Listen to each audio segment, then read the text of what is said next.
When I think about misinformation or disinformation, I think about the ways in which early Jezebel treated women's media. Now, I mean, on the scale of things that are important to the survival of democracy, women's media is further down here than national newspapers. Well, at least I think so. I'm going to get yelled at. See, that's what's going to happen. I said that. I'm going to get yelled at. But what about Teen Vogue? Yes, exactly. I could be the comments section for you, okay, Anna. I'll be your bad faith machine. Thank you. I'm going to hold you to that. I'm Jon Favreau. Welcome to Offline.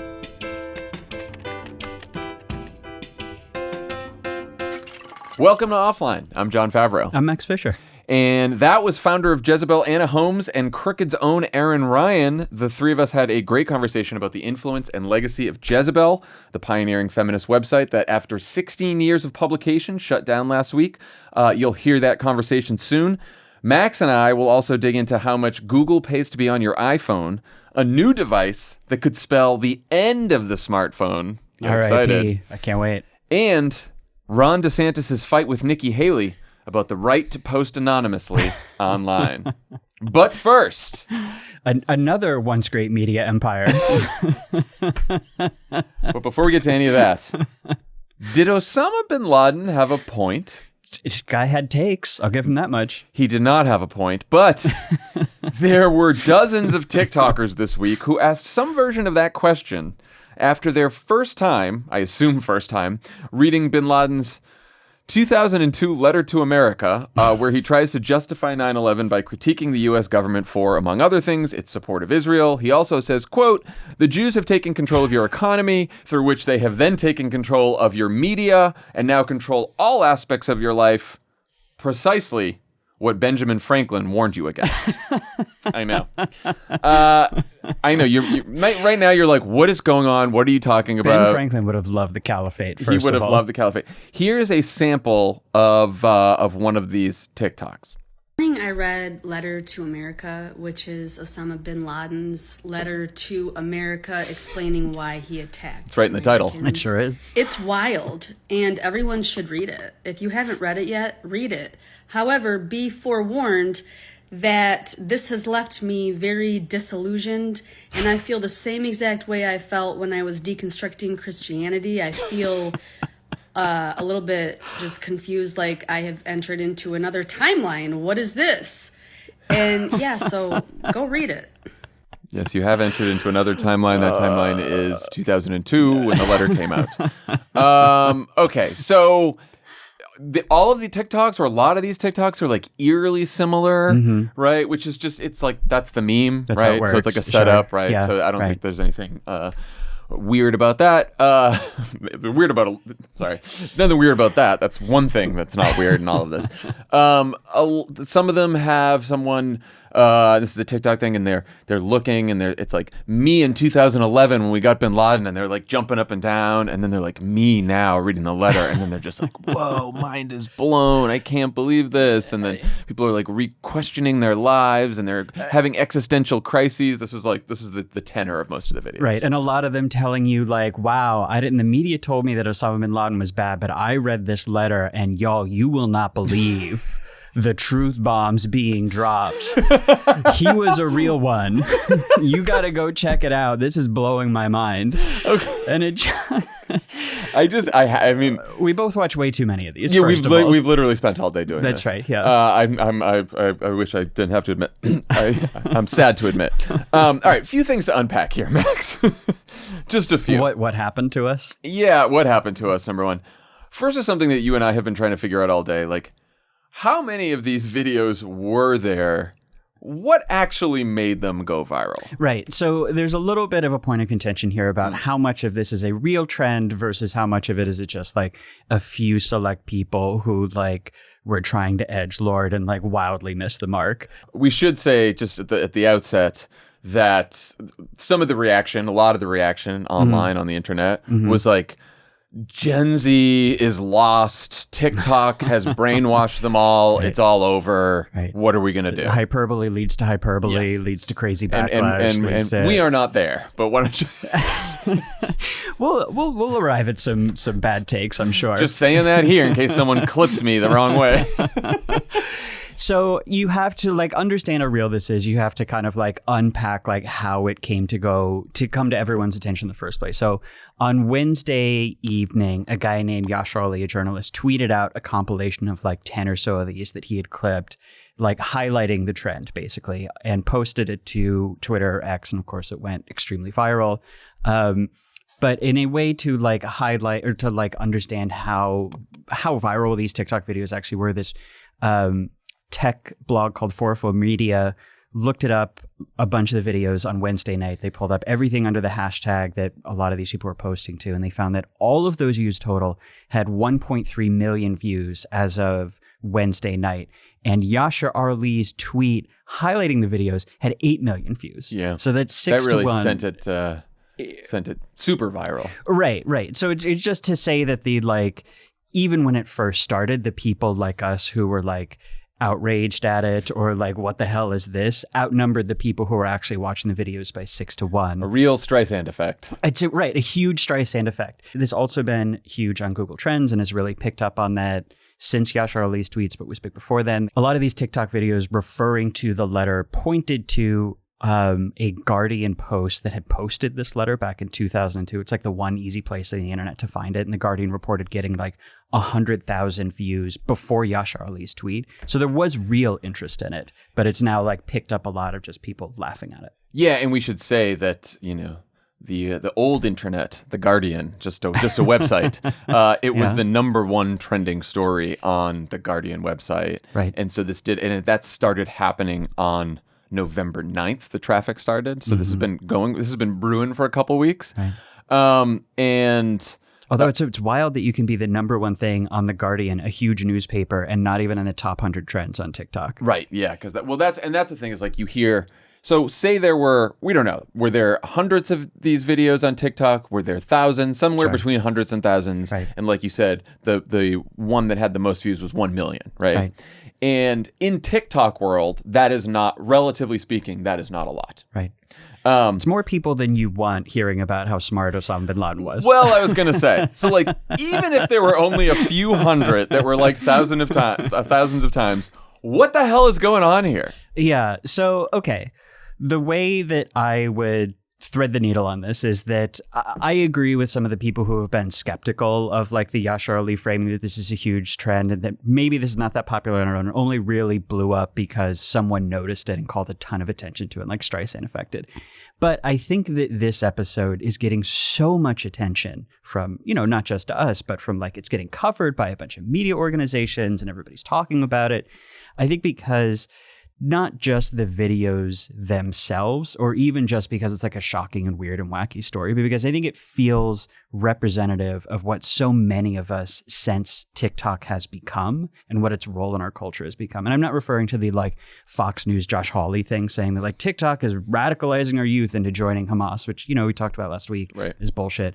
But what I mean is that I think we all sense that TikTok has become overwhelmingly a place where it's influencers trying to win attention and to ride the algorithm by taking whatever is the biggest topic on the platform that particular day. Right now, we know it's Israel-Gaza, and then just trying to outbid each other with the most salacious, the most radical, the most extreme take in whatever direction they think the audience wants. And that clearly led some of these people to saying Osama Bin Laden is great, but that's happening with every topic all the time. Right. And again, plenty of independent journalists and content creators on TikTok that are not doing this, that are doing really responsible work. Of course. Yeah. And informing us. Like we know all that. What's happening is, just like on Twitter, just like on Facebook, just like on all these social media platforms. The incentives are bad. The incentives are bad. And the extremes, whether it's like the extreme misinformation or the most polarizing content or the most emotional, is what we're hearing about. Right. I mean, in this case, it's like jumping between platforms, right? Because this was a big thing on Twitter after it was a big thing on TikTok. I will just say, too, like, Osama Bin Laden, not great. Not good. Not a great person. Yeah. But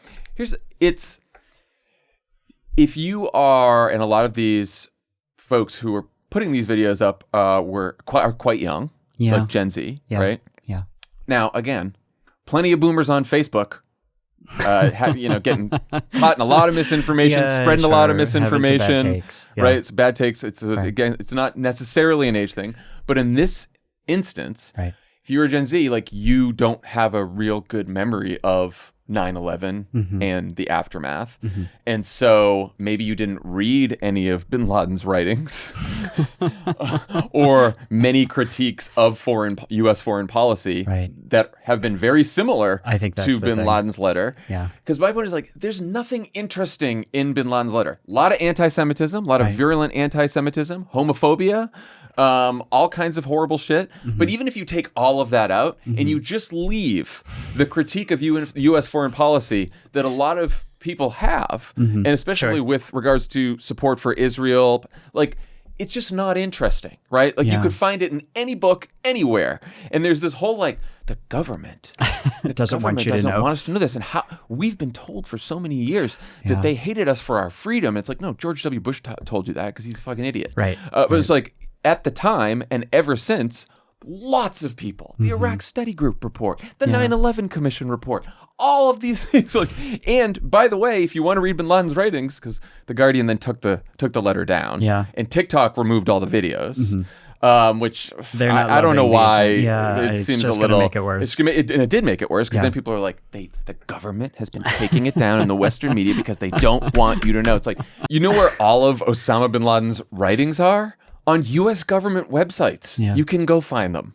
Well, now, and then everyone's going to be like, does that mean he was in cahoots with he was an asset? Yeah, right. So something that was funny about, maybe funny is not the right word, was striking about reading the 2002 Bin Laden manifesto, which I unfortunately did, is that between the like calls for mass murder, the like critiques of U.S. foreign policy are completely banal and like pretty boring. And that's actually something that is like standard for extremist group propaganda, is you drop in a lot of reasonable things. So then people do exactly what some of these TikTokers do, which I'm not suggesting that they've been like radicalized, but people look at it and they say, I heard this group was crazy, but look at all these reasonable things that they said. So like, it's actually fine. Right. And like, I don't justify what they did, but they made a point. Right. And it's like, no, you don't need them in the equation. I mean, it is, I think, partly the result of our intense focus on like identity in the age of social media and not on like debating ideas,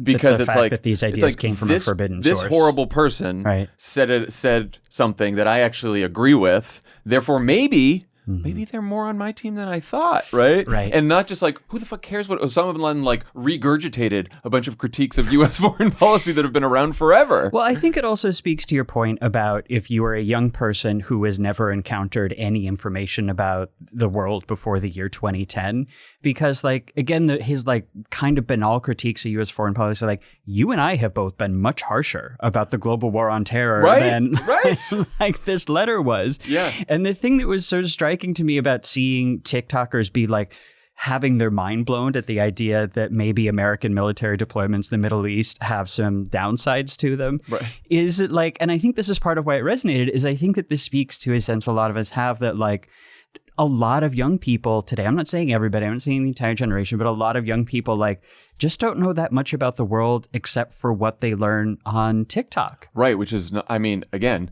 there's some great information you can get on TikTok, but also if you are looking to understand 9/11, the aftermath, the Iraq War, there's plenty of resources and outlets that are like a lot more trustworthy than whatever shows up in your algorithm.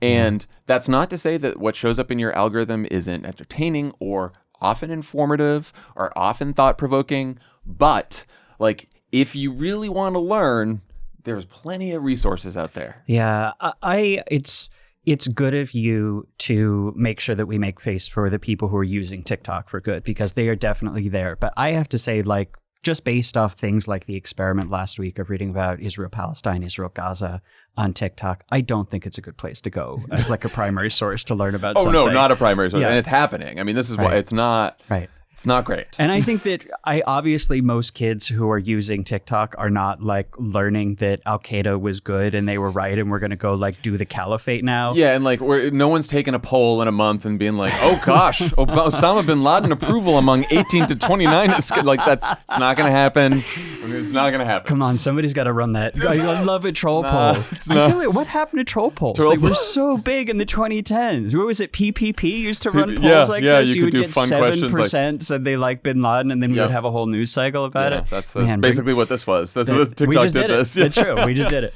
But it's also an example, I think, of just the power of outrage to drive attention. And that's not just about the original hundreds, thousands, whatever TikTokers who were saying, give this Bin Laden guy a try. Right. It's all the outrage that we have now all done for all day. And the White House put out a statement. I know. The White House put out a statement. CNN covered it. Like it's all major media outlets. I know. We're playing into dignifying it. I know. I like to think we're just trying to explain what's happening here.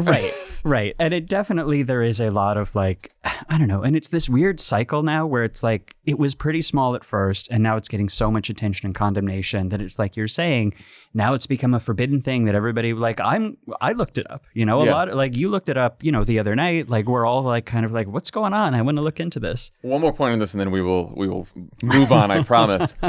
It's a point about propaganda, which is like, I think what people might not realize is one of the things Osama bin Laden did all the time in Al-Qaeda was to push propaganda. Sure. And we are very willing to believe that like, Fox News, sometimes the U.S. government, sometimes the Israeli government, right? Like, what's up propaganda? Right. Guess what Osama bin Laden was trying to do? Spread propaganda. Yeah. So it's like, if you're going to be skeptical of things you hear from the government, at the very least, be skeptical of what you might hear from terrorist mastermind Osama bin Laden. Well, I think the one last thing that I would add is that, like, we talked about, like, is this real viral? Is it fake viral? And I think it's like a little bit of both. The whole thing actually really reminds me most not of like ISIS propaganda getting exaggerated by the Facebook algorithm in the 2010s. It really reminds me of the flat earther trend on YouTube. Did you follow this? No. So as of 10 years ago, nobody believed in flat eartherism. And then at some point, the YouTube algorithm started promoting videos that had flat earther theories. And if you were on YouTube in like the late 2010s, you would see them everywhere. Yeah. Because it was just like a salacious thing. And you were like, flat earthers, that's crazy. I'm going to click on that. And then all of these creators started making like flat earth, what's the truth videos, because they would get a ton of views.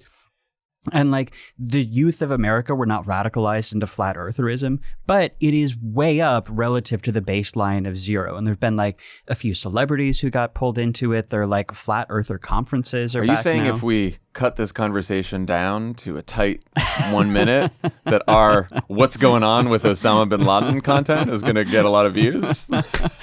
I just mean that like, I think that we are right to treat this as like a nonsense fringe thing that is not, the vast majority of people who see it are going to laugh at it or they're going to swipe through it. But when you are dealing with tens of millions or hundreds of millions of people, something that we have learned from the flat earther effect on YouTube, which is very well documented, is that can convert people. Yep. And kids just, find some good information. Yeah. Just double check. Yeah. Double check. Put down the phone. You can learn a lot about the U.S., foreign policy, the world, not from terrorists. You can read a book. What's the Reading Rainbow theme? Butterfly in the sky, I can go twice as high. Check it out. It's in a book. Yeah, there we go. On TikTok. Wow. That was cool. All right, moving on. Everybody in the studio is grimacing right now. Yeah, no, it's Austin looks like he wants to leave. All right, moving on. Some news this week out of the ongoing Google antitrust trial. While testifying in Google's defense, University of Chicago professor Kevin Murphy let slip that in order to remain the default browser on Apple products, Google gives Apple a 36% cut of all search ad revenue that comes from Safari, which in 2021 alone would have amounted to $18 billion.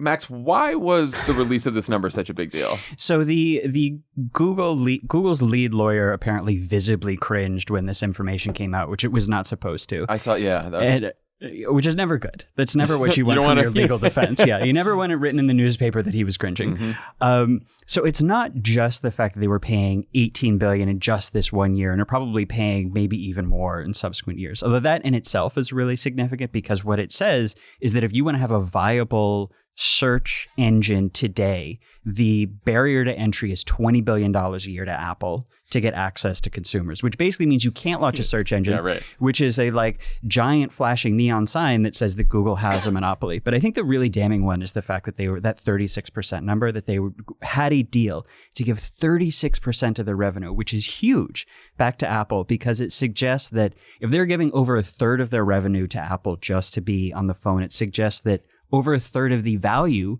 of Google search doesn't come from the product. It doesn't come from what it's doing for consumers. It comes from the fact that it has this dominance over the search bar. And it suggests that their business model is not one just of delivering a good product, but it's one that is now hugely focused on maintaining that control of your iPhone. With money. With money, which is monopolistic. Right, which is probably why we got the wince. That's right. Yeah, that's right. So we'll see. We'll see how that trial goes, but so far, not so good. It's not looking good. Yeah. All right. So Google isn't the only tech giant under threat. Well, kinda. This week, Humane AI, it's a new San Francisco-based startup, released a new piece of tech that's been called the device that comes after the smartphone, with a mission to, quote, liberate the world from its smartphone addiction.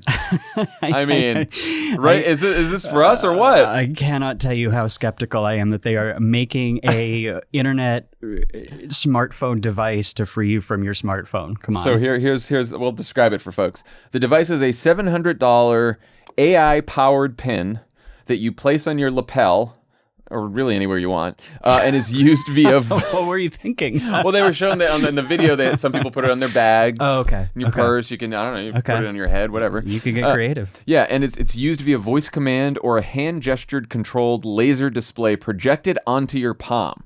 So you're looking at your palm, you're opening it up, and there's like, it's basically your screen on your hand. My body is a screen. Yeah, right. The company's founder calls the experience screenless, seamless, and sensing, and claims it allows users to be more present in their surroundings than their current smartphones. Go watch the video. There's like a 10-minute intro video. Just if you're interested. It was sort of interested. It was a little slow. I was like, okay, let's get to the point. What do you think about this? So I'm trying to turn off the cranky part of my brain that is just having a visceral reaction against the idea of another device, and this one that is blending seamlessly into my person. I don't know if I want to become RoboCop, but if I could turn that off and look at this objectively, it seems like it's an Alexa pinned to your shirt, basically. And I think if you really like Alexa... Or Siri. Yeah, or Siri or any of the It's like if your phone was just Siri with no screen. Exactly. And anytime you needed to see something, it would just show you on your palm. Right. But it's like, play some music, and it plays music in like a small little bubble around you that only you can hear. But then if you want to make it louder, it gets louder. And that's kind of cool. I was watching the video, and it's like, so you can, obviously you text people, right? So you can say like, tell Andrew I'll be there later tonight. And then they said, Andrew, I'll be there later tonight. That's what the voice says. And then he goes, make me sound more excited. And then it goes, Andrew, I'll be there tonight. Can't wait. And you're like, send. And I'm just like, that is a lot of steps. Yeah. Where you could just be like typing faster. Yeah. Or you could just use your own voice too. Well, that's my other problem with, and this is why I don't use Siri often. I don't or Alexa really or either. anything. I know a lot of people who do. Yeah, but part of the reason I don't is just because if you're around, if the whole point here is let's get off our screens, let's have more connection with each other, but we're all walking around talking to ourselves. Like, hey, I got a thing to do, and I'm gonna text Austin while I'm talking to Max, and like it's just not right. That worries me about it. Yeah, I think that the we're gonna reduce your screen time pitch is somewhere between disingenuous and optimistic. I mean, I think the two models of this are basically it's either going to be Google Glasses or Apple Watch. Google Glasses being the like, we have this cool technology, and you're gonna love just having the tech around you so much you're gonna buy our expensive product. No one bought it because it didn't do anything that useful. Or it'll be Apple Watch where it does do useful things, and that's helpful. And I know a lot of people who have an Apple Watch, they love it, but they almost all of them say the exact same thing to me, which is it makes them spend much more time on their phone because it makes them aware of like emails coming in or texts they're getting. So what do? They pick up their phone to answer it. I thought the translation option is cool. That's like, cool. You talk to someone speaking a different language, and then it just starts translating it in real time between the two of you via the voice on the pin. So if that works, that would be really cool. That's cool. They used an example of like the guy's holding some almonds in his hands, and he just said, "Hey, how much protein is in these almonds?" And they just tell you, just from like seeing the number of almonds in your hand.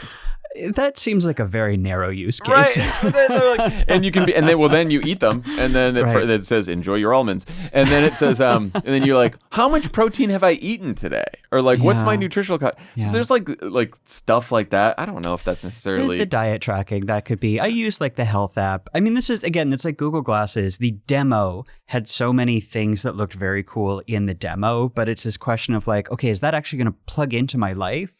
Or is it just if I do exactly specifically the things in the Google demo exactly as they did it, it'll work? I thought that like I was interested in the taking pictures and videos while you stay in the moment, right? Because if it's like on your lapel and you're just walking around, you're just like... That's terrifying. A little bit, right? I don't know if I love that.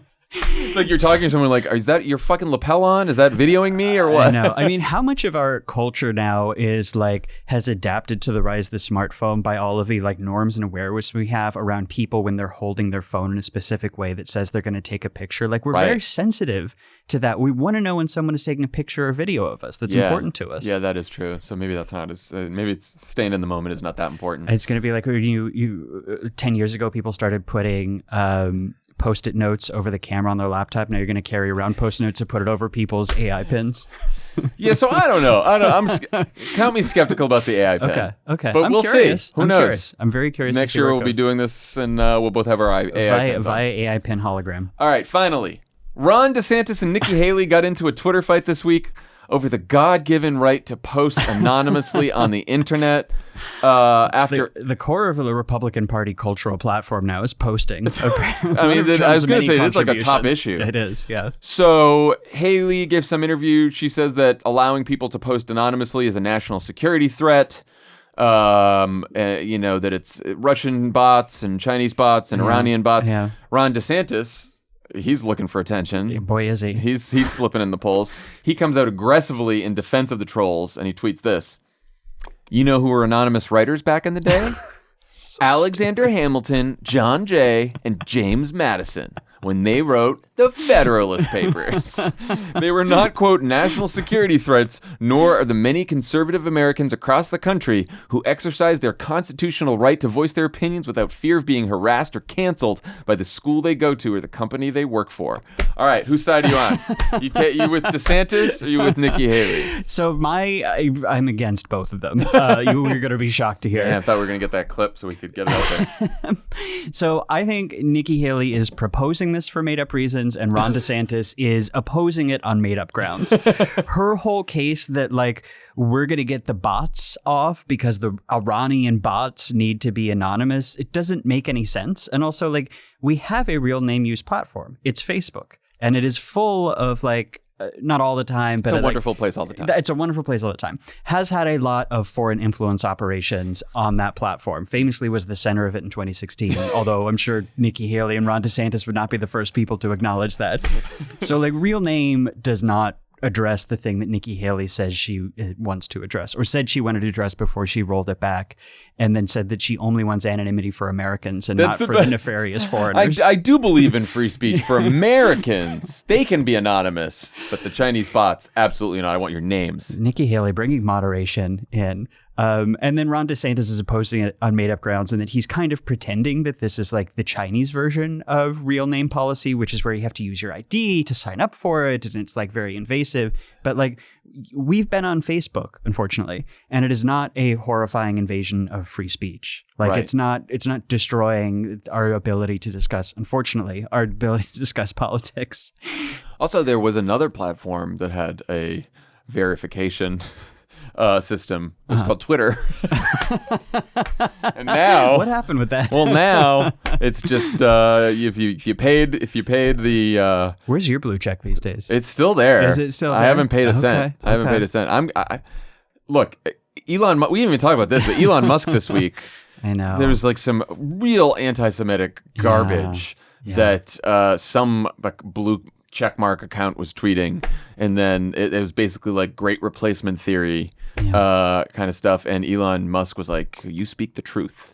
That is the truth. And now there's like advertisers pulling ads from it, and we're continuing the descent down. And he got disinvited from the APEC. Is it the APEC, the Asia Pacific Economic Cooperation, the like huge international forum, but DealBook still has him on, which of course kind of maybe rethink that. They had Sam Bankman-Fried on like during the FTX collapse. Wow. Okay. Well, there you go.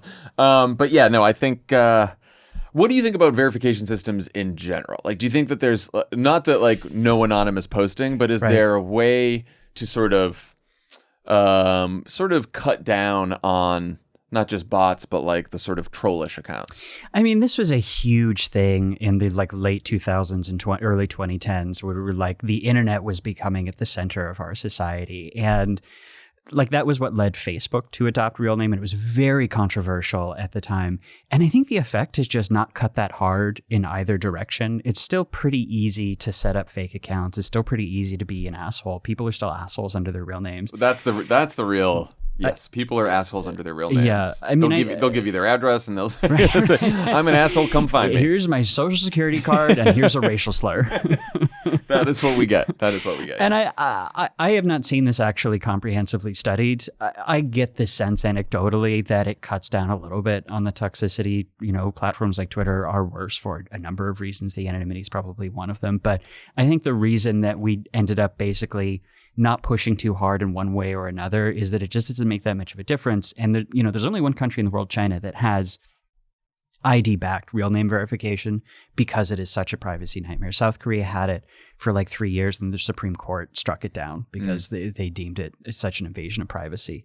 So I think that what we have is basically what we're going to get for account verification. I agree that something like rolling out something universal like what Twitter has would be great to get to eventually, but you need a long-term, long-lasting platform for that, and they're just all too unstable. You know who wasn't afraid to post in his name? Osama Bin Laden. That's true. That's where we're going to end. All right. After the break, my conversation with Anna Holmes and Erin Ryan. Offline is brought to you by Carryuma. Carryumas have been our go-to sneakers for a while now because they're really comfortable, go with everything, and they're made with consciously sourced materials. I love and wear Carryuma sneakers all the time. I have so many pairs. They are very comfortable. They look great. Highly recommend. Last year, we collaborated with Carryuma to create No Steps Back sneakers, and we can't believe they have now designed a second limited edition collaboration with us. Get ready for it. The Love It or Leave It sneaker. Yes, which are selling fast. They're selling so fast. The design's really cool. You should go check them out. They got all kinds of stuff on it. Pundit on a surfboard. That's just could one. Be That's any, just it could one, be any dog. One thing. Could be any dog. Plus a great design. Plus, a portion of the proceeds from every pair sold is donated to VSA's Every Last Vote Fund. Our first Carryuma collab sold out super fast, so if you want a pair for yourself or the Love It fan in your life, God help you, make sure to snag one now. They make the perfect gift for the holiday season with free returns. Just head to cricket.com/store. That's cricket.com/store. Offline is brought to you by NetSuite. Your business was humming, but now you're falling behind. Sure is. Teams are buried in manual work. It's taking forever to close the books. Getting one source of truth is like pulling teeth. Mm-hmm. If this is you, and I'm sure it must be, you should know these three numbers. Okay. 36,000, 25, and 1. 36,000, that's the number of businesses which have upgraded to NetSuite by Oracle. NetSuite's the #1 cloud financial system streamlining accounting, financial management, inventory, HR, and more. 25. NetSuite turns 25 this year. That's 25 years of helping businesses do more with less, close their books in days, not weeks, and drive down costs. 1, because your business is one of a kind. So you get a customized solution for all your KPIs, those are key performance indicators for those of you in the biz, in one efficient system with one source of truth. Manage risk, get reliable forecasts, and improve margins. Everything you need, all in one place. When you have all your information in one place, that's you make better decisions. Yeah, you heard of the encyclopedia? Smarter with it than without it. And the unprecedented offer NetSuite is providing all of you folks is providing to make that possible. Right now, download NetSuite's popular KPI checklist designed to give you consistently excellent performance absolutely free at netsuite.com/offline. That's netsuite.com/offline to get your own KPI checklist. netsuite.com/offline. Offline is brought to you by Simply Safe. There's never a wrong time to protect your home, but this fall happens to be an especially good time because you you can get up to 50% off a brand new SimpliSafe home security system. It was named the best home security of 2023 by U.S. News and World Report. Lovett, why do you like SimpliSafe so much? You go to the website, you tell them how many windows and doors you have, you tell them what kind of sensors you want, what kind of alarms you want, and then comes in the mail. You can set it up, they'll set it up for you. Either way, then your house is protected, and it works perfectly, and the app is great, and you're going to really be glad you did it. How about that? Wow. Protecting you guys is wrong. I don't want to be right. They got 24/7 live guard protection, a smart alarm wireless indoor camera, so the monitoring agents can see and speak to intruders. Hey, how you doing? Get out of here. New? Again, their patented phrase. Also, they're backed by a money-back guarantee. Try SimpliSafe for 60 days, risk-free. If you don't love it, return your system for a full refund. For a limited time, listeners can get a special 50% off any SimpliSafe system with a Fast Protect plan. Visit simplisafe.com/offline. That's simplisafe.com/offline. There's no safe like SimpliSafe. Anna, Holmes, and Erin Ryan, welcome to Offline. Thanks for having me. Yeah, thanks for having me too. So some of my favorite writers and people come from Jezebel. One is sitting across from me. Kara Brown is a good friend who also hosted a Crooked Pod. I was lucky enough to talk to Gia Tolentino for the very first episode of this show. But because I was chained to a desk writing speeches during the Obama years, I kind of missed the dawn of the digital media era in which Jezebel played a central role. Anna, I know that your vision for Jezebel was in many ways shaped by your time working at Glamour, but what did you want readers to take away from the site when you first started it in 2007? I wanted them to know that there were other young women like them. And maybe I shouldn't say young women, because we had readers who were at the time older than I am now. And I'm not telling you how old I am, but I was in my mid 30s, and I was looking to try and bring in an audience that, was as young as, let's say, 18 and going up into their 50s. But to back up and answer your question with more specificity, I wanted the readers and the guests, I describe guests as being people who stumbled upon the site and hadn't decided to stay yet, to know that there were other young women like them who cared about a myriad of things, could walk and chew gum at the same time, who cared about politics and pop culture and race and the intersection between all of those things. And the other thing I wanted was to create a kind of 21st century version of Sassy Magazine, even though Sassy Magazine was for teenage girls. And we were doing a publication that was for, as I said, older young women or older women, but that it would have a personality to it, and that readers would identify with it and with the writers in such a way that they felt compelled to come back or compelled to stay. It's interesting too, because I think people who are younger right now might not realize that back then, all the way back in 2007, women's media didn't have that, right? Like that wasn't what you guys were trying to do was unique and different at the time, right? It was unique. Well, it wasn't. It was unique in the sense that we had the support of a for-profit company, who paid us salaries, and we had resources like tech people and licenses to photo agencies and et cetera, et cetera. There were what I would call feminist blogs that existed at the time, and I'm sure you're familiar with a bunch of them. They were, to my mind, more labors of love. They didn't have the privileges that we had at Jezebel in terms of resources and infrastructure and potential for growth. And there were certainly women's magazines that were not in the glamour mold, like Bust or Bitch, that covered popular culture and politics through a gender and racial lens. But there wasn't really anything in terms of a popular blog that was taking on those sorts of conversations. Erin, why do you think it took off so fast? I think for the reasons that Anna mentioned. I started as a reader in 2008 during the primaries. Mm-hmm. It's a shame that you missed that time. Yes, it is. Because I missed all of it. It's really a shame, because during the Hillary Clinton-Barack Obama primary battle in 2008, Jezebel was lit. It was so irreverent. I found it because two of the site's original writers started a controversy, and it ended up on Huffington Post, and I was like, these ladies sound cool, even though what they said was not cool. I was like, I think they would be my friends. I started reading the website, and it was very irreverent. It wasn't condescending. It was honest. It was it was like not afraid to pick. I mean, I don't want to say pick fights. It wasn't afraid to like get in there.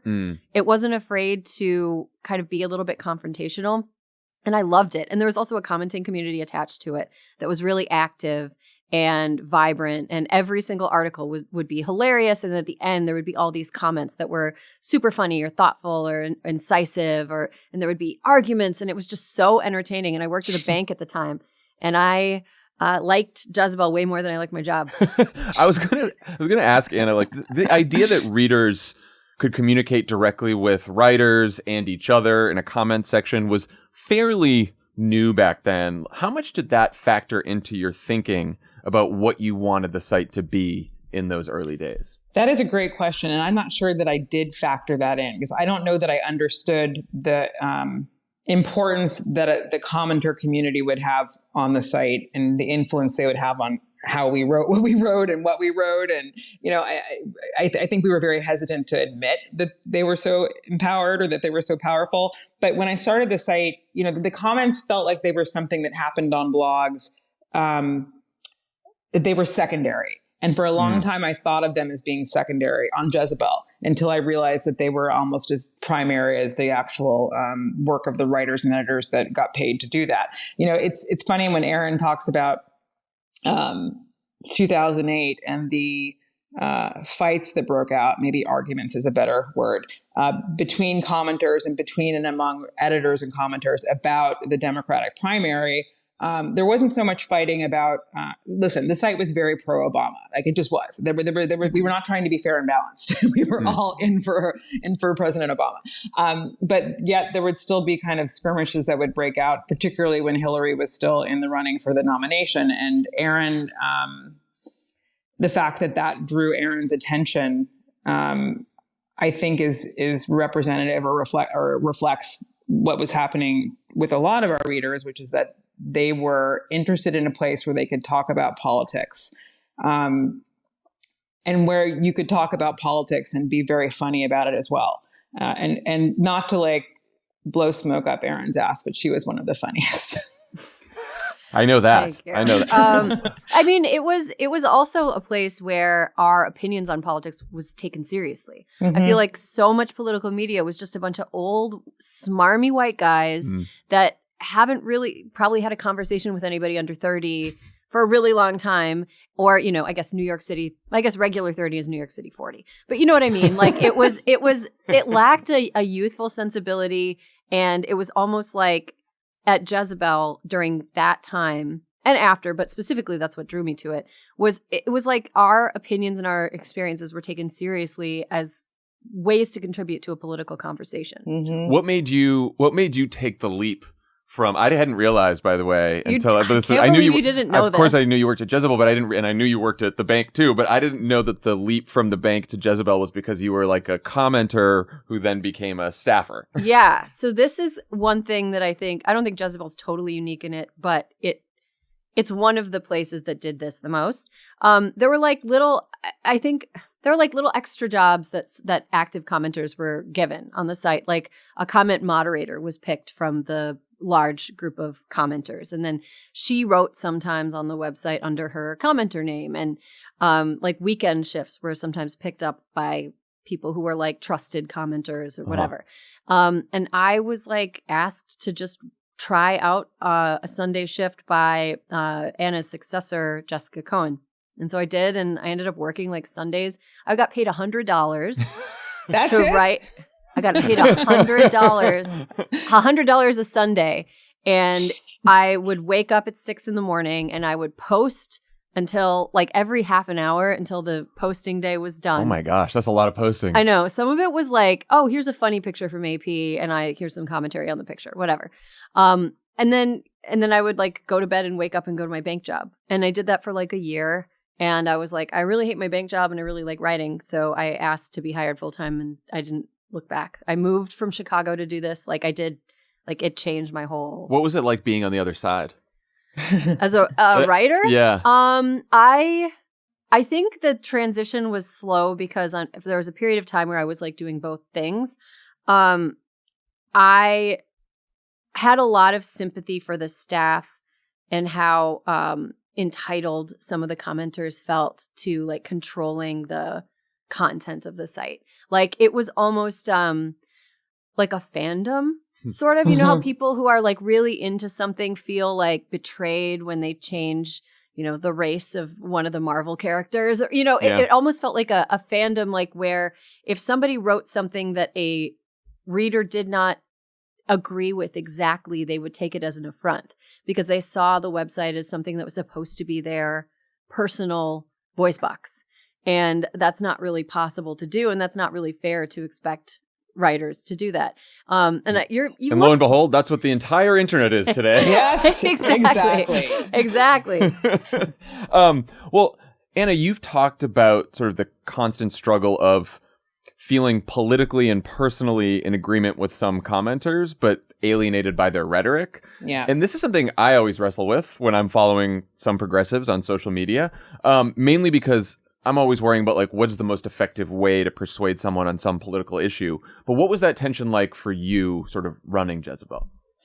Well, I've never worked in politics, and I've never done anything close to what you have done, Jon. But I definitely felt that because I knew that there were people who were reading the site, people who were watching, who were not commenting, and that we were having some influence in the culture, which it took a while for me to realize that there were ways to get one's point across and rhetoric to use that wasn't always so alienating.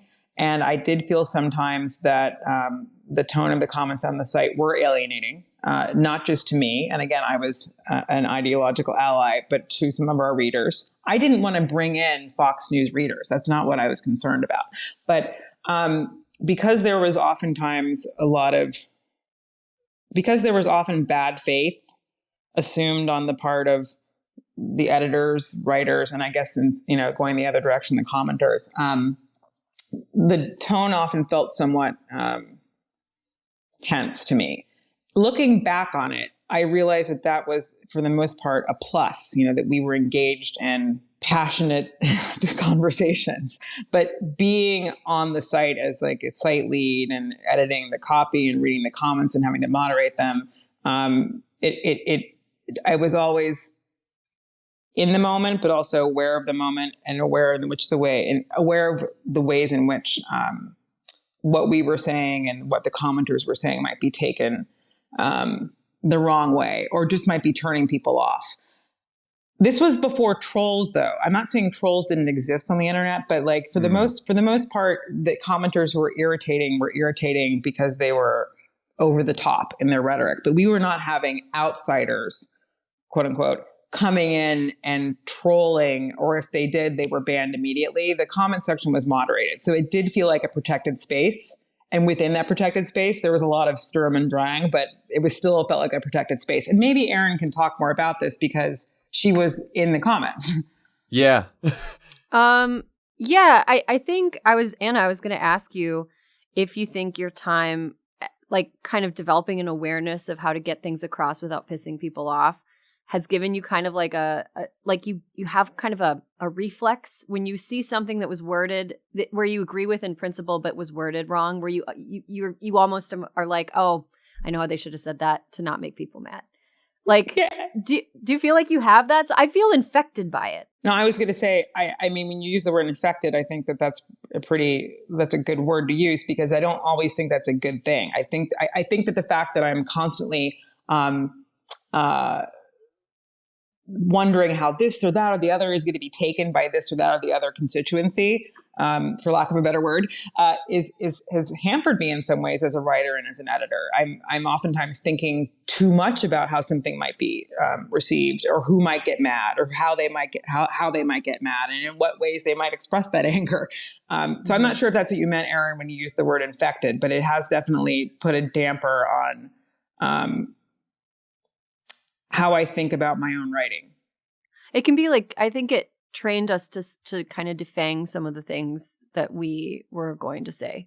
I think it infected you, Erin, in a way that I recognized, like when you started doing stuff for Crooked, because like so many of us that are hosts here do have backgrounds in politics, but in you, I was like, oh, that's someone who like really has something to say and will say things that are controversial, but knows how to say them in a way that is like funny and sharp and biting, but is like thinking about, as you said, Anna, the various constituencies, which again, I think about all the time. And that's because of politics and my background in politics. But there are also times I wish I did a little less of that too. Yeah. I mean, at its best, it's like, oh, I like got that in there. I like got that really intense opinion. I got it across. People understood what I meant, didn't read it in bad faith. That's it at its best. At its worst, I find myself almost writing in a legalese that is meant to cover every possible thing, not leave anybody out or make sure that I'm making a point that when I say this, I don't mean this group of people, when any reasonable person would read it and not, unless they were looking for a reason to get mad, any reasonable Which many person. people are. I know, exactly. And I think that sometimes, and Anna, you wrote a lot about this in your piece for The New Yorker. Sometimes I think people would come to Jezebel because they were looking for fodder to get charged up. And charged up doesn't necessarily mean mad, but it does in some cases mean mad. And sometimes I think that people just came to the site and commenters were like ready to be mad at something without really giving it a chance and trying to find the way to justify being mad at something. It's also easier for them to be mad at the writers on the site than it is it's easier for them to express that and to feel like maybe they are having an effect than it is for them to be mad at concepts or things that feel beyond our control. For example, the erosion of reproductive rights. That's a much more amorphous, big thing with no one person to get angry at. So there was. I'm sorry to go on about this, but there was a there was a dissertation and I mentioned it in the New Yorker piece by a woman who focused solely on the Jezebel comments, I think for the first 3 or 4 years that the site was around. And she used the phrase negotiating feminism in the Jezebel comments, which is, I think, what was going on. I think that's a perfect way of putting it, because there was not just negotiation there was policing of one another and of the site's writers and readers. But it did, again, in the moment, it may have felt uncomfortable, but it was building to a conversation and perhaps, a way forward in terms of how we talk about gender politics. Offline is brought to you by Sundays for Dogs. Leo loves Sundays for Dogs. Pour it in his bowl, he eats it, then he throws his bowl around the kitchen asking for more. That's how much he likes it. It's zero prep, zero mess, zero stress. Unlike other fresh food brands, they don't add in synthetic or artificial vitamins, minerals, or flavors. Their food is naturally complete and balanced. Sundays doesn't require refrigeration and can be stored in your pantry or right on your countertop. It's air-dried dog food made from a short list of human-grade ingredients, co-founded by Dr. Tori Waxman, a practicing veterinarian. Contains 90% real meat, 10% vegetables, fruits, and whole grains. And in every recipe, you'll find natural digestive aids like pumpkin and ginger, plus disease-fighting antioxidants. Do you really want a veterinarian who's still practicing? Dog parents report noticeable health improvements in their pups, including softer fur, healthier skin, better poops, and more energy. We worked out a special deal for our dog-loving listeners. Get 35% off your first order of Sundays. Go to sundaysfordogs.com/offline or use code offline at checkout. That's sundaysfordogs.com/offline. Upgrade your pup to Sundays and feel good about the food you feed your dog. Offline is brought to you by bookshop.org. Whether you're searching for the perfect gift for a loved one, a novel that sweeps you away from the chaos of this time of year, or an incisive history that helps you make sense of this moment, bookshop.org has just the book you're looking for. When you purchase from bookshop.org, you're supporting local independent bookstores, so they'll be around for all of us to enjoy in the future. Bookshop.org has raised over $28 million for local bookstores because local bookstores are essential community hubs that foster culture, curiosity, and a love of reading. Bookshop.org is committed to helping local bookstores survive and thrive, and they're unapologetically anti-Amazon. Bookshop.org is truly for everyone who loves to read and knows the power of a good book. What's a good book that has made an impact on your life? It's a little book we like to call Democracy or Else. You bet. It's going to be coming out June 25th, but you can get it now, and you're going to be able to get it on bookshop.org. You can get it on bookshop.org right now. So go there and buy it. I hope so. On bookshop.org. You can. Okay. Go there and buy it on bookshop.org right now. It's the only book you need. That's it. Yeah. 10 easy steps. 10 steps to. Because if you don't have a democracy, they won't give you the books. If you don't, way to go. If we don't have a democracy book, the democracy book helps the other books. The democracy book roots for the other books. Trust me, it's better than he's making it sound. Use code offline10 to get 10% off your next order at bookshop.org/crooked. That's code offline10 to get 10% off at bookshop.org/crooked. The New Yorker piece was fantastic, and Erin, you were quoted in it as well. It's partly a response to Ben Smith's take on Jezebel in his book Traffic, which I've talked to him about on the show. And a central question you wrestle with in the piece is what part, if any, Jezebel may have played in the evolution of derisive online discourse. Yeah. Where'd you come down on that? I came down on the side of, I don't know how we could possibly qualify or quantify that. And also, I don't think that Jezebel was unique in any way whatsoever in terms of how it influenced discourse online, particularly on social media. I think maybe, Ben seemed to be saying that in his op-ed. He didn't really say that in his book. But the reason I took issue with the op-ed is because it did feel like he was blaming Jezebel for any number of things that you could blame any number of sites for. And I think that he's onto something, though, not with regards to Jezebel, but with regards to comments and the ways in which they were, as he put it, proto-social media. So there was something happening in the community of the comments that was happening in other communities of comments on other websites that you then saw replicated on Twitter and on Facebook. But I don't think it was specific to Jezebel. I'm not sure why he pinned it on the site. It's almost kind of flattering that the idea that we had that much power, but I don't think that we did. Erin, jump in, because I don't know that you and I have talked specifically about what you thought of his piece. I think that it's a pretty it's pretty reliable that a man is going to interpret passion from a woman as anger. That's a pretty common misconception. All intense emotion from a woman is anger. Mm-hmm. And I thought that was a little bit, I don't want to say hacky because I don't think Ben's a hack, but I thought that specific conclusion is a little bit hack. I also think that there were plenty of other places online that were a lot angrier at the time. Like I honestly had attributed it to Tumblr. Tumblr between like 2009 and 2016 was a real like social justice warrior policing. Oh, I also place. missed that. I had no idea. It was, I was on Tumblr, and part of the reason was because I was bored at work and I didn't want to do my job. And part of it was because a lot of people that I had met from Jezebel were also on Tumblr. And so there were like these little cliques within Tumblr that people, but there was so much more anger over there than there ever was on like Gawker Media websites. I found in Ben's analysis of the situation that what you said, Anna, about how comment section was like the proto-social media. Like I found that very insightful. Mm-hmm. So I was wondering like, why? I mean, the same was true in the Gawker comments and other sort of digital media publications at the time too. And I wonder if he landed on Jezebel, right? There could be reasons because he's just a white guy doing it, but it also could be. I was wondering if that like you guys were almost more explicitly political, than a Gawker or than some of the other Gawker properties. Mm-hmm. Absolutely, yeah. And I was just gonna say that. I mean, when you looked at the comments, at least on Gawker.com, and I can't speak for the comments on the other Gawker Media properties because I wasn't paying attention to them, but on Gawker, who was to whom we were most closely related. They were much more, the commenters they were snarky, but they were kind of removed and cool. The site itself, Gawker.com, didn't tend to express political opinions. Its writers didn't tend to express political opinions, or if they did, they weren't necessarily accompanied by emotion or expressions of irritation, frustration, anger, what have you. We were on Jezebel, much more straightforward about that stuff. So I think that the tenor of the comments on Jezebel were different than the ones you saw on Gawker, were different than the ones you saw on Wonket, which was a blog about politics.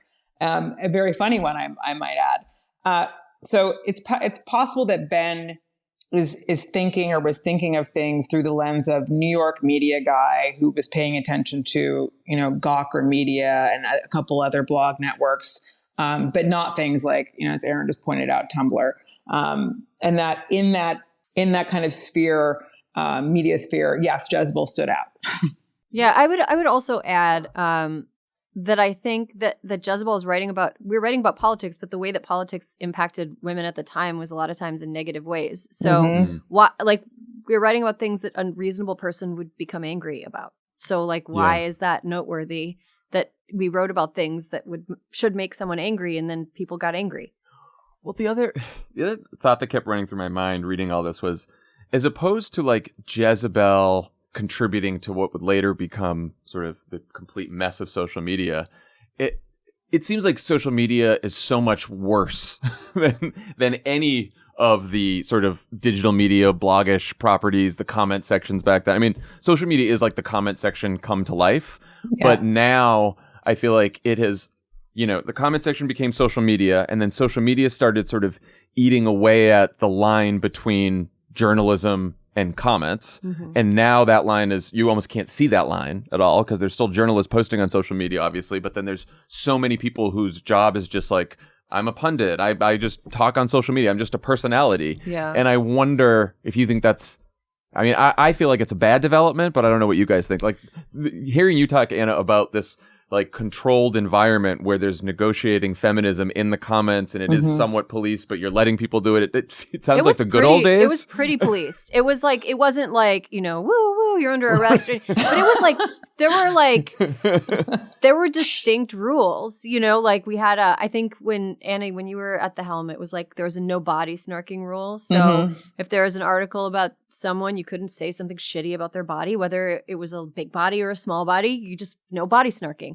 And there was another one that was like, you can't, anyway, there was a bunch of different, the no body snarking one stood out to me because it really put up guardrails for like how the comments could go.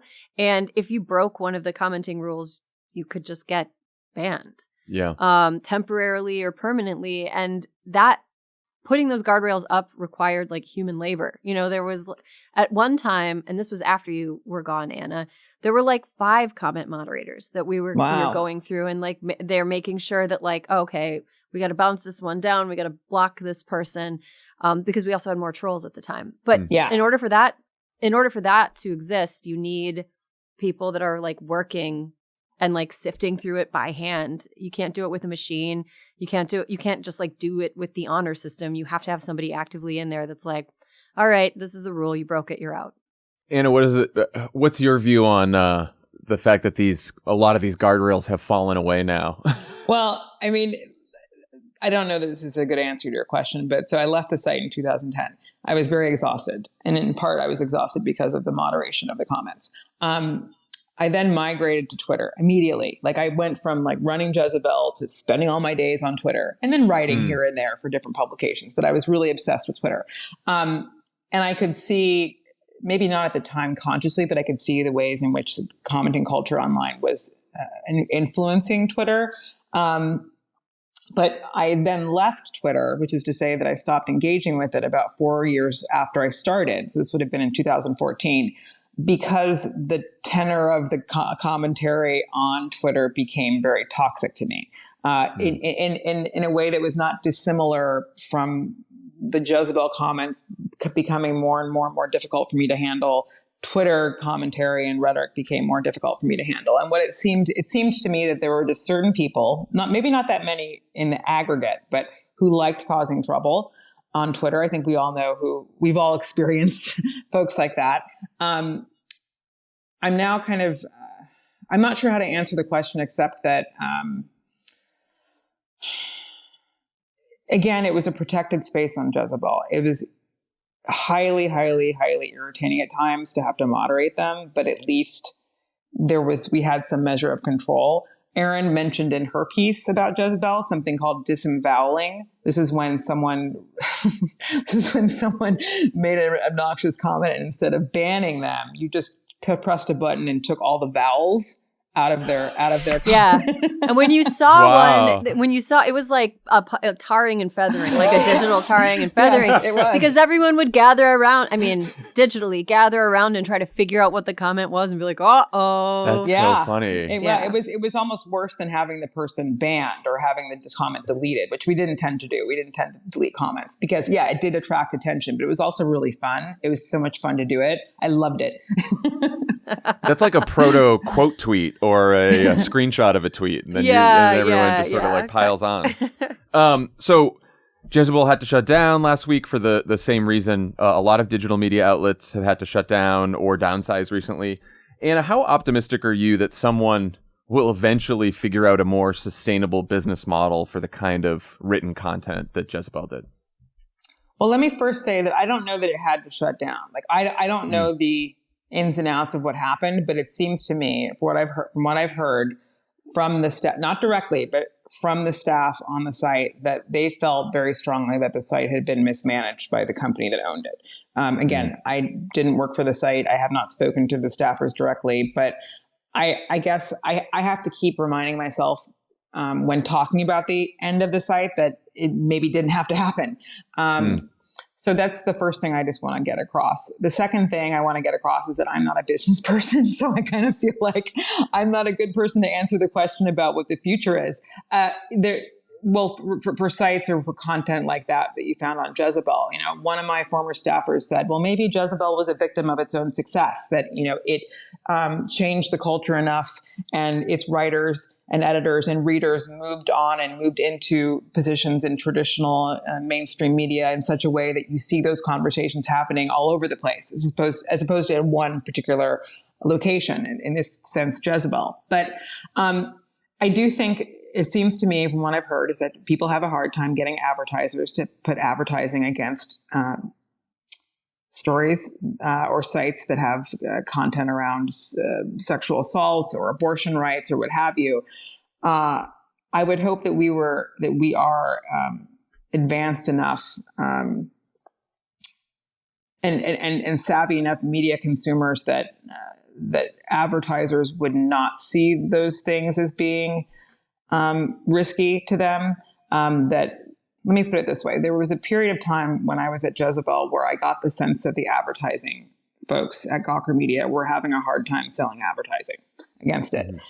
I had some sympathy for them, not a lot, because how I felt was that I didn't know how we, meaning the staff, could have created a more loyal, educated, or brought in a more loyal, educated audience with disposable income of women. They were on the site all day long, refreshing it all day long. Again, this is really before social media, so people were typing in the URL Jezebel and hitting refresh. If they, meaning the ad sales folks, wanted to have that sort of audience, that they could sell advertisers on, whether that was makeup advertising or television advertising, like about TV shows. Again, I don't know how we could have engineered it better. And it wasn't engineered. It was organic, which made it even more powerful in my mind. I don't know what the readers thought about the advertising that did show up on there. Sometimes it was a little weird. It would oftentimes be packaged, or rather the advertiser would buy ad space on Gawker and then we would get the same ads.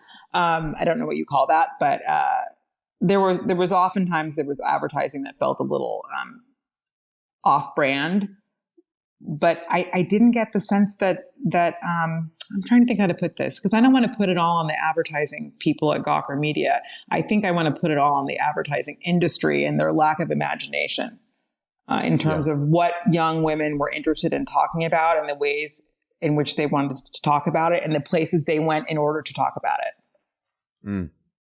Last question for both of you. Jezebel challenged a lot of institutions that weren't used to being challenged, still need challenging.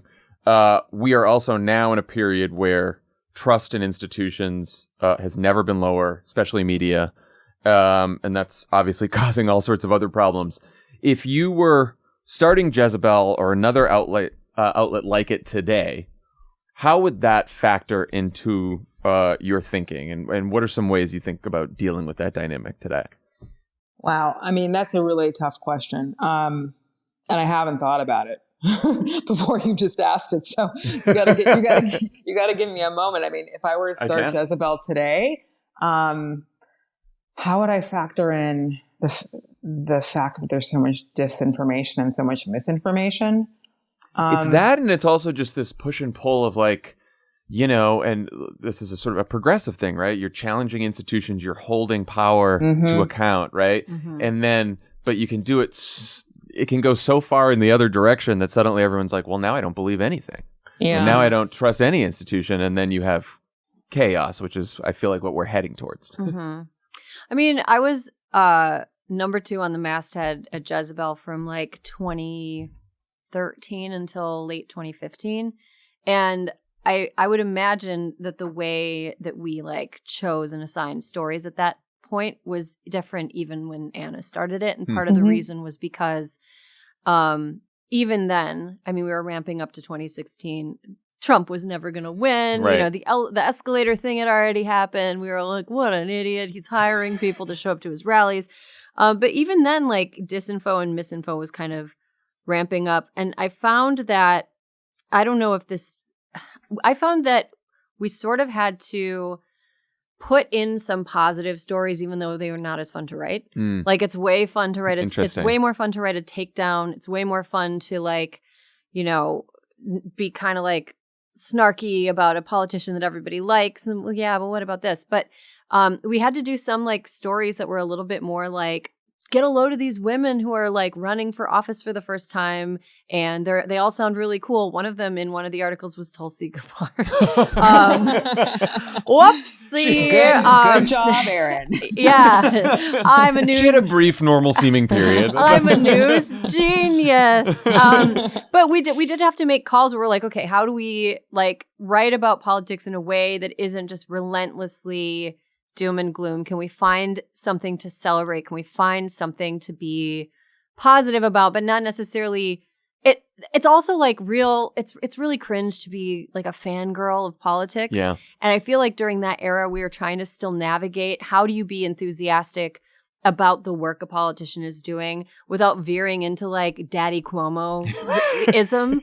And and I think I look back on some of the stuff that was written when I was doing like the running politics at Jezebel, and it was like some of it just didn't quite work. It was cringe. It went too far to the celebratory side. But what was happening at the time was there was so much bad shit happening all the time that it was like, okay, who are we going to be happy about today? Like, who am I going to write? Who am I going to write something excited? Who am I going to be excited about today? And because I think that like our readers got kind of beaten down by feeling like it was just a relentless stream of bad news. Yeah.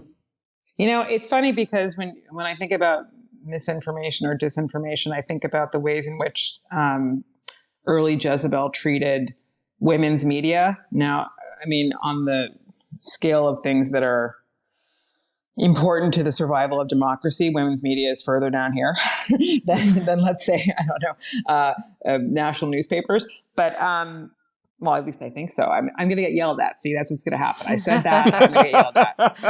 But what about Teen Vogue? Yes, exactly. I could be the comments section for you, Okay, Anna. I'll be your bad faith machine.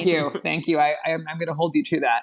But you know, part of what we did with women's media in the beginning was we called out the ways in which it was engaging in misinformation and disinformation. That was part of what is animating our anger about the culture at the time. And so I'm not sure this is answering your question, Dawn, but the idea that we would maybe lean into discussions of misinformation or disinformation as it's happening, and I'm not talking about at the time that I ran the site, but you know, going forward in those years when Erin was there, before Erin was there on staff, after Erin was there, maybe that would be something I would have attempted to do, to not to embrace disinformation, but to talk about it openly.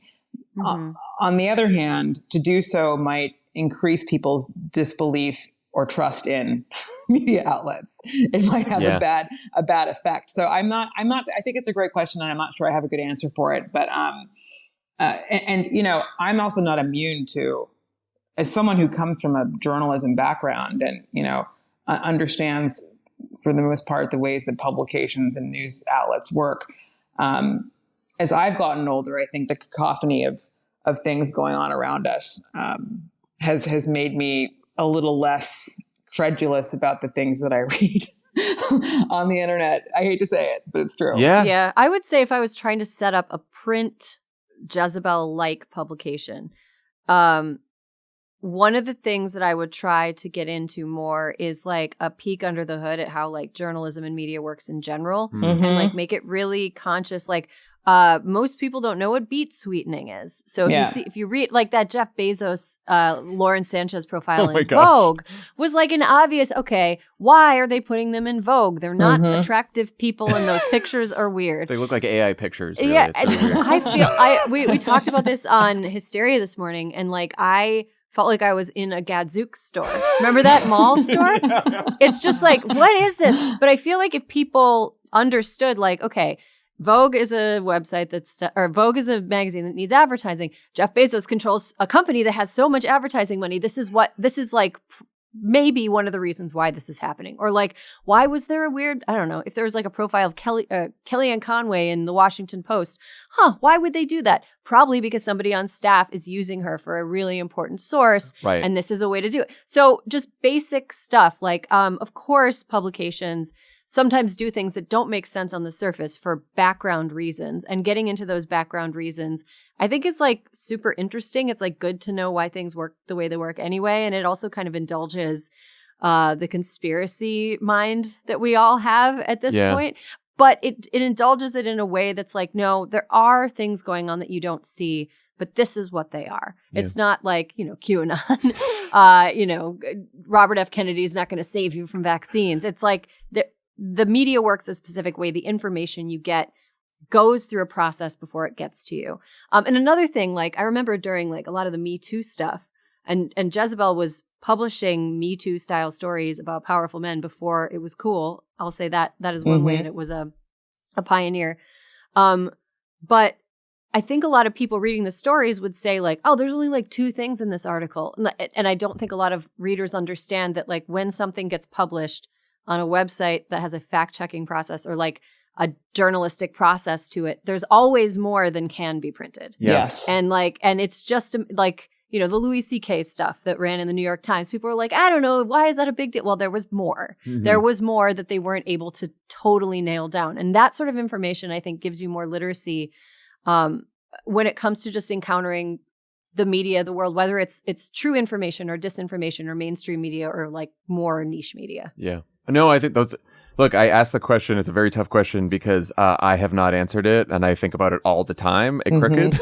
And I think it's a tough one. And I do think that it's fantastic that Jezebel gave people a space to be angry, but you also want to try to like ensure that people have agency, right? And to like do something about that anger, and giving people a space to have the conversation, right? That is, whether it's guardrails, lightly policed, whatever you want to call it, it seems like it's the best you can do, especially in media, is like give people the space to have the conversation and to have it honestly with each other. And sometimes to have it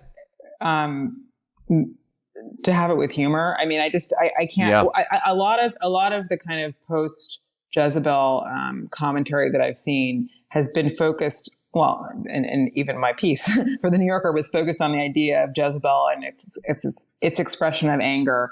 One thing I don't think that we've gotten into enough over all these conversations is just how funny the writers were and how much fun we had, and then how funny the commenters were. And I hate to keep bringing it back to Erin because she was one of many who were very funny, but she's a good example.